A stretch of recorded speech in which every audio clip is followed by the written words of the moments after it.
ചിലരെയൊക്കെ കൊല്ലാനുള്ള ദേഷ്യം ഉണ്ടായിരുന്നു. കൊന്നു കഴിഞ്ഞാൽ എന്ത് ചെയ്യും? എന്നെ പിടിച്ച് ജയിലിലിടും. അപ്പോൾ അത് വേണ്ടെന്ന് വെച്ചു. പിന്നെ ആത്മഹത്യ ചെയ്താലൊന്ന് ആലോചിച്ചു. ആത്മഹത്യ ചെയ്താൽ എന്താ സംഭവിക്കുക? എൻ്റെ കൂടെയുള്ള ഒത്തിരി പേര്, എന്നെ വേണ്ടപ്പെട്ടവരൊക്കെ വേദനിക്കും. അപ്പോൾ അതുകൊണ്ട് അതും വേണ്ടാന്ന് വെച്ചു.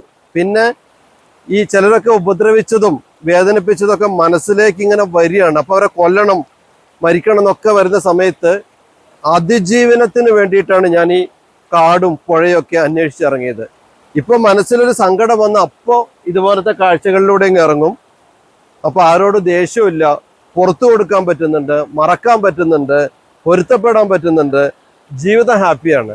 അതുകൊണ്ട് ഒരിക്കലും തോറ്റു കൊടുക്കാനാവാത്ത, ഒരിക്കലും പുറത്തു കൊടുക്കാനാവാത്ത ദുഃഖമൊക്കെ ഉള്ളിലുണ്ടെങ്കിൽ യാത്രയാണ് ഏറ്റവും നല്ലത്. ഇതുപോലത്തുള്ള ആംബിയൻസിലൂടെ വന്ന അടിപൊളി വൈബാണ്, സൂപ്പർ. അപ്പോൾ ദേഷ്യമൊക്കെ മാറ്റിവെക്ക്, എല്ലാവരോടും പുറത്തു കൊടുക്ക്, എൻജോയ് യുവർ ലൈഫ്.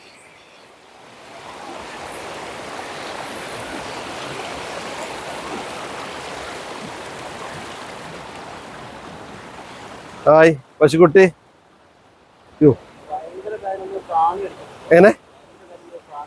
എവിടെ ആണോ? എന്നെ കടിക്കണ്ട ആണോ? ആ സാറിന് ഇനി മോനൊക്കെ